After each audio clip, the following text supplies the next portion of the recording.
संजय सिंह की पत्नी पर बीजेपी का बड़ा खुलासा। सीधा सीधा इसमें अरविंद केजरीवाल की सरकार शामिल है और ये तथ्य भी हम सामने रखेंगे। और जहां तक बात है संजय सिंह साहब की, तो भाभी जी का वोट बीजेपी क्यों कटवाएगी? संजय सिंह सम्मानित सांसद हैं और भाभी जी तो आदरणीय हैं। भाभी जी का वोट आप कह रहे हैं बीजेपी कटवा रही है, तो संजय सिंह जनाब, दो महिलाओं ने भाभी जी का वोट कटवाने की एप्लीकेशन जमा कराई। संजय सिंह की पत्नी का नाम वोटर लिस्ट से हटाने के पीछे परिवार के लोग। संजय सिंह की पत्नी की एफिडेविट में कबूलनामा, वो उत्तर प्रदेश की वोटर है। आज उस डिबेट के बाद वो ढूंढ के लाए, कोई नहीं मिला तो अपनी पत्नी का केस ला दिए कि हमारी पत्नी का वोट कटवा रही है बीजेपी। तो भाई हम भी डिजिटली बहुत साउंड हैं। हमने तुरंत निकाला उनकी पत्नी का वोट कहां है। उनकी पत्नी का वोट सुल्तानपुर यूपी में है और ये उन्होंने एफिडेविट दिया है। अब जिसका वोट ही नहीं है दिल्ली में, उसका कैसे कटवाओगे आप? तो आम आदमी पार्टी बेसिकली इलीगल रोहिंग्याज और बांग्लादेशियों का वोट बचाने के लिए हल्ला कर रही है। नमस्कार, स्वागत है आपका। आप देख रहे हैं द न्यूज और मैं रानी गुप्ता आपके साथ। दिल्ली विधानसभा चुनाव से पहले बीजेपी और आम आदमी पार्टी के बीच में जंग छिड़ी हुई है। वोटर लिस्ट को लेकर के दोनों दल एक दूसरे के सामने हैं। दिल्ली के बीजेपी प्रदेश अध्यक्ष वीरेंद्र सचदेवा ने इस बीच संजय सिंह की पत्नी को लेकर के बड़ा खुलासा कर दिया है। दरअसल आपको बता दें कि जहां पर संजय सिंह ने प्रेस कॉन्फ्रेंस करते हुए यह आरोप लगाया कि संजय सिंह की जो पत्नी है अनीता सिंह, उनका नाम वोटर लिस्ट से हटाने के लिए बीजेपी के द्वारा आवेदन किया जा रहा है। फिर क्या था, इसकी पूरी पोल जो है वो बीजेपी ने भी खोल दी एक प्रेस कॉन्फ्रेंस के जरिए। और यहां पर सीधे तौर से बीजेपी के जो प्रदेश अध्यक्ष है वीरेंद्र सचदेवा, उन्होंने ये कहा कि यहां पर अरविंद केजरीवाल अवैध तरीके से वोटरों को बसाने का काम कर रहे हैं। और जो संजय सिंह की बात कही जा रही है, उनकी पत्नी की बात कही जा रही है कि उनकी पत्नी का नाम वोटर लिस्ट से हटाया गया है, तो यह आवेदन बीजेपी ने नहीं बल्कि खुद संजय सिंह के परिवार के लोगों ने दिए हैं। अब ये उनका आपसी कला है या फिर क्या है, ये जवाब तो संजय सिंह ही देंगे, लेकिन ये आवेदन उनके परिवार के लोगों की ओर से किया गया है। इस बीच सोशल मीडिया पर जो संजय सिंह की पत्नी है अनीता सिंह, उनका एफिडेविट भी काफी ज्यादा तेजी के साथ वायरल हो रहा है, जिसमें साफ तौर से देखा जा सकता है कि अनीता सिंह जो है वो दिल्ली की वोटर नहीं है बल्कि उत्तर प्रदेश के सुल्तानपुर से वोटर है। और अब इसको लेकर के बीजेपी ये भी कह रही है कि अगर अनीता सिंह सुल्तानपुर से वोटर हैं और वो दिल्ली में भी वोट कास्ट करती हैं तो उनके खिलाफ कानूनी कार्रवाई होनी चाहिए। लेकिन उससे पहले एक बार आपको भी बता देते हैं कि आखिर आम आदमी पार्टी के सांसद संजय सिंह ने बीजेपी पर आरोप क्या लगाया है। दरअसल संजय सिंह ने एक प्रेस कॉन्फ्रेंस के दौरान दावा किया है कि उनकी पत्नी का नाम नई दिल्ली विधानसभा क्षेत्र की मतदाता लिस्ट से हटाने का प्रयास बीजेपी कर रही है। पत्नी अनीता सिंह के साथ प्रेस कॉन्फ्रेंस करते हुए संजय सिंह ने आरोप लगाया कि बीजेपी दिल्ली में बसे पूर्वांचली लोगों के नाम हटाने की कोशिश कर रही है। संजय सिंह और उनकी पत्नी पूर्वी उत्तर प्रदेश से ताल्लुक रखते हैं। अब हालांकि बीजेपी ने भी आम आदमी पार्टी की इस आरोप को लेकर के करारा पलटवार किया है। सीधे तौर पर दिल्ली प्रदेश अध्यक्ष वीरेंद्र सचदेवा ने एक प्रेस कॉन्फ्रेंस करते हुए पूरी की पूरी आम आदमी पार्टी को बेनकाब कर दिया और ये बताया कि कैसे अरविंद केजरीवाल और आम आदमी पार्टी अवैध तरीके से वोटरों को बचाने का काम दिल्ली में कर रही है। दरअसल वीरेंद्र सचदेवा ने कहा कि अगर संजय सिंह की पत्नी के वोट कटवाने का मामला है तो बीजेपी ऐसे निचले स्तर की राजनीति कभी नहीं कर सकती। जिन दो महिलाओं ने संजय सिंह की पत्नी का वोट कटवाने के लिए आवेदन डाला है, उसमें से एक नाम है मधु और दूसरा नाम है सुरेश देवी, और दोनों का संजय सिंह से पारिवारिक संबंध है। संजय सिंह जी बताएं कि इन दोनों महिलाओं का उनसे, उनकी पत्नी से क्या संबंध है। इन दोनों से इसका पारिवारिक झगड़ा है और इसीलिए यह आरोप बिल्कुल निराधार है कि बीजेपी वोट कटवा रही है। आप भी सुनिए बीजेपी प्रदेश अध्यक्ष वीरेंद्र सचदेवा की ये प्रेस कॉन्फ्रेंस। अरविंद केजरीवाल, हम बार बार कह रहे हैं कि दिल्ली में अवैध वोटों को बसाने का काम अरविंद केजरीवाल और आम आदमी पार्टी कर रही है। कल भी साक्ष्य दिए थे, आज भी दिखाता हूं। 23/12 2024 को इलेक्टोरल रोल फ्रीज हो गया कि अब नई मतदाता सूची 6 जनवरी को आएगी, लेकिन 24, 25, 26, 27 लगातार यह है एक असेंबली का नाम है नरेला।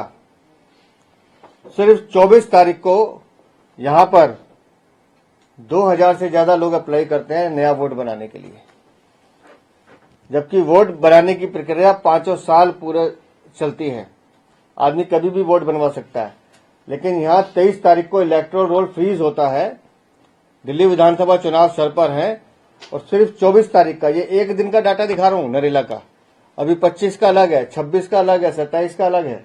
ऐसे दिल्ली की 70 विधानसभाएं हैं जहां अरविंद केजरीवाल अपनी कालाबाजारी और अपनी चोरी और मक्कारी का नमूना दे रहे हैं।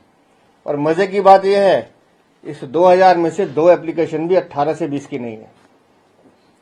ये कौन से वोटर हैं जिनकी उम्र 40 साल, 50 साल, 60 साल, 70 साल है? तो मैं ये पूछना चाहता हूं अरविंद केजरीवाल, ये वोटर आए कहां से? आखिर एक 50 साल का महिला या 50 साल का पुरुष दिल्ली में अचानक कैसे पैदा हो गया? कौन लेकर आया इसे? क्या इसकी बैकग्राउंड है? तो हमने इलेक्शन कमीशन को कल भी एक शिकायत भेजी है, आज फिर भेजेंगे। इलेक्शन कमीशन 24 तारीख से लगातार जो नए वोट बनाने के लिए एप्लीकेशन आ रही हैं, ऐसी वोटों की जांच पड़ताल करे। जो लोग फर्जी वोट बनवाने का काम कर रहे हैं और जो अधिकारी उसमें संलिप्त हैं, उन सबके खिलाफ कानूनी कार्रवाई होनी चाहिए। तो पूरी दिल्ली का ये वोट बढ़ाने का खेल, मैंने कल भी उदाहरण दिया था, आज फिर बताता हूं। 2015 विधानसभा चुनाव से पहले 14 लाख दिल्ली में वोट बढ़ते हैं एकदम। 2020 विधानसभा चुनाव से पहले 9 लाख वोट एकदम बढ़ते हैं। लोकसभा के बाद नहीं बढ़ते, लोकसभा से पहले नहीं बढ़ते, लाख 2 लाख बढ़ते हैं, लेकिन विधानसभा चुनाव से पहले लाखों की संख्या में बढ़ते हैं। अब 2025 का विधानसभा चुनाव है तो फिर अरविंद केजरीवाल उसी पुराने हथकंडों का आजमा रहे हैं। लेकिन दिल्ली भारतीय जनता पार्टी का ये संकल्प है, एक भी फर्जी मतदाता वोट डालेगा तो जेल जाएगा। एक भी फर्जी मतदाता, कोई दिल्ली का नागरिक है जिसका हक है वोट बनवाने का, बनवाए, लेकिन इस तरह की वोटों की छानबीन होनी चाहिए, जांच पड़ताल होनी चाहिए कि आखिर ये वोटों की बाढ़ आई कहां से है, कौन है ये लोग, कौन लाने वाला है।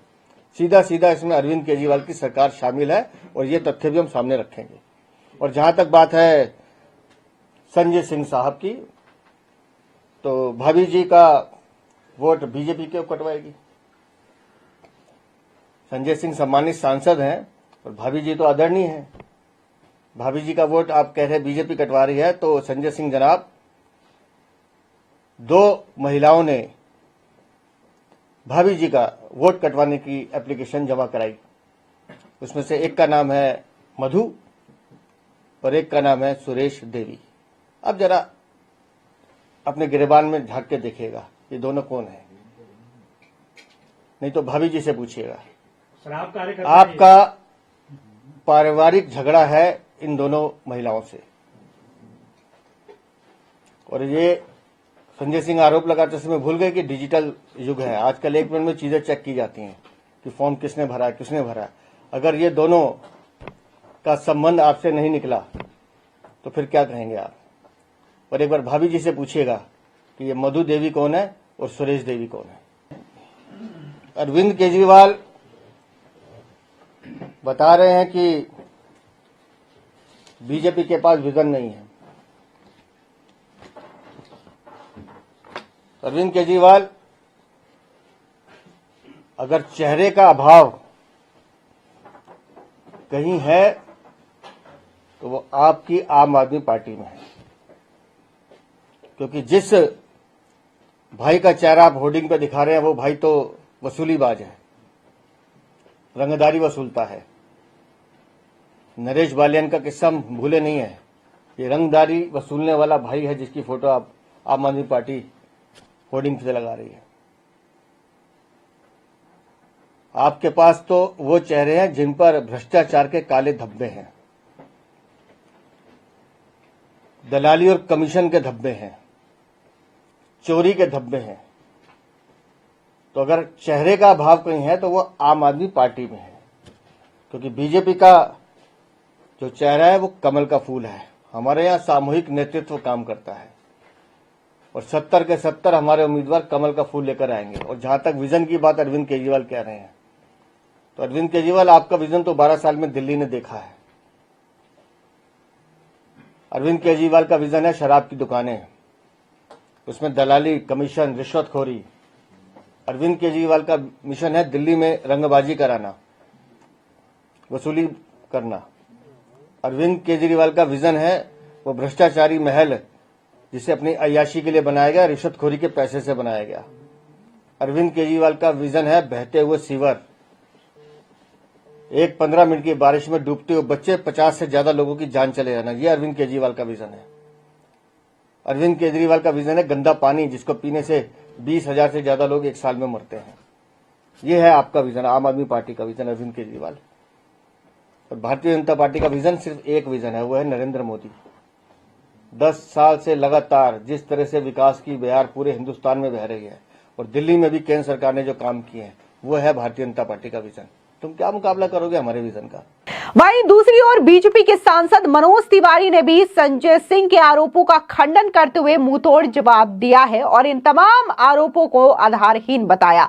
दरअसल मनोज तिवारी ने कहा कि संजय सिंह द्वारा चुनाव आयोग में दिए गए हलफनामे में स्पष्ट लिखा गया है कि उनकी पत्नी अनीता सिंह उत्तर प्रदेश के सुल्तानपुर की वोटर है। मनोज तिवारी ने सोशल मीडिया प्लेटफॉर्म एक्स पर यह भी स्पष्ट किया कि यदि अनीता सिंह दिल्ली की वोटर है ही नहीं तो उनका नाम कैसे हटाया जा सकता है। उन्होंने संजय सिंह पर कटाक्ष करते हुए कहा कि अगर उनकी पत्नी सुल्तानपुर की वोटर है और दिल्ली में भी वोट करती हैं तो ये तो कानूनन अपराध होगा। मनोज तिवारी ने संजय सिंह से यह भी सवाल किया कि जब उन्होंने कहा कि सिर्फ रोहिंग्या और बांग्लादेशियों के वोट कटवाया जा रहा है तो क्या उनकी पत्नी रोहिंग्या है। इस पर मनोज तिवारी ने संजय सिंह की बातों को नकारते हुए कहा कि यह झूठी राजनीति है और इससे उनकी पत्नी की ही बेइज्जती हो रही है।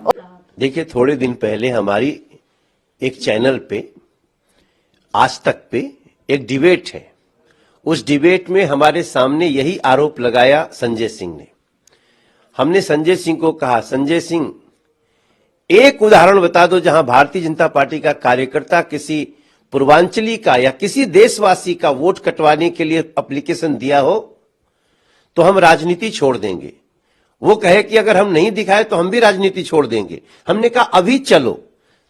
डिबेट खत्म हो गई, वो भाग गए।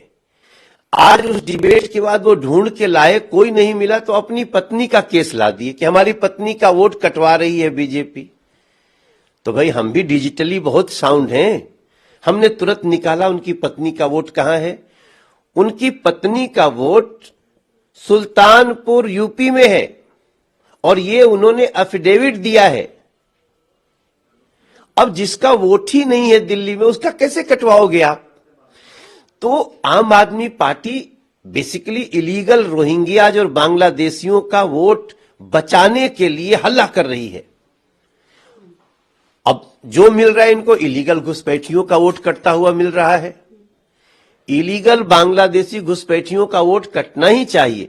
मैंने तो कल ट्वीट भी किया कि संजय सिंह जी, इतनी बेइज्जती अपनी पत्नी, यानी हम तो भाभी कहेंगे उनको, आप उत्तर प्रदेश के रहने वाले हो, हम भी उसी जगह के रहने वाले, तो हम तो आपको ये कहना चाहते हैं कि यार अपनी पत्नी की इतनी बेइज्जती तो नहीं कराना चाहिए। आप राजनीति में इतने गिर गए हो कि अपनी धर्म पत्नी को भी इतना अपमानित करवा रहे हो। आज दुनिया वो सर्टिफिकेट ले लेके गाली दे रही है। मैंने भी ट्वीट किया है, मैं आपको अगर दिखाऊं आपको देख के आश्चर्य होगा कि संजय सिंह जी ने जो सर्टिफिकेट लगाया है, ये देखिए वो सर्टिफिकेट है। इस सर्टिफिकेट में, ये सर्टिफिकेट है उनकी पत्नी का फोटो के साथ कि मैं उत्तर प्रदेश में सुल्तानपुर की वोटर हूं। अब पकड़ लिया गया। अब आप सोचो क्या इज्जत रही। अरे अपनी इज्जत मत करो, कम से कम पूर्वांचल की महिलाओं की तो इज्जत करो, भले आपकी पत्नी हो। सो आई एम वेरी सैड। इतने झूठे लुटेरे इन लोगों को दिल्ली अब पहचान चुकी है। और हम, भारतीय जनता पार्टी दे रही है 2100 रुपया, हरियाणा में हम दे रहे हैं 2100 रुपया प्रति महिला, महाराष्ट्र में हम दे रहे हैं 21 रुपया प्रति महिला।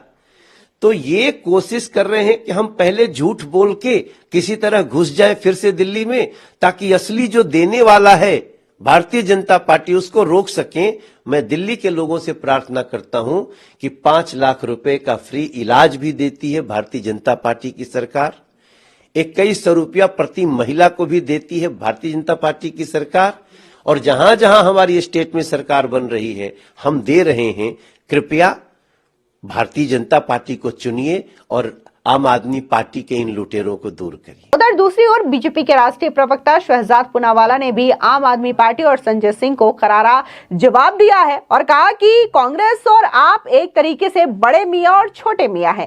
कांग्रेस ने महाराष्ट्र और हरियाणा के दौरान जो आरोप लगाए थे वही आरोप अब आम आदमी पार्टी लगा रही है। कांग्रेस ने चुनाव हारने के बाद ऐसा किया, लेकिन चूंकि आम आदमी पार्टी को अपनी आगामी हार का अंदाजा है, इसलिए वे अभी से चुनाव आयोग पर निशाना बना रहे हैं। सुनिए शहजाद पूनावाला का ये बयान।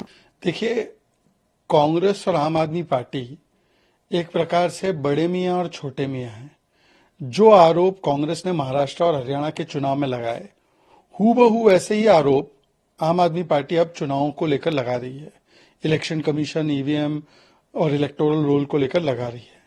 इसका मतलब साफ है कि जैसे कांग्रेस ने चुनाव हारने के बाद ये आरोप लगाए थे, अब तो इनको सामने हार नजर आ रही है, तो पहले से इलेक्शन कमीशन पर निशाना कर दो ताकि हारने के ऊपर एक बहाना मिल जाए कि हार क्यों हुई, तो ये बहाना बनाने का अवसर मिले।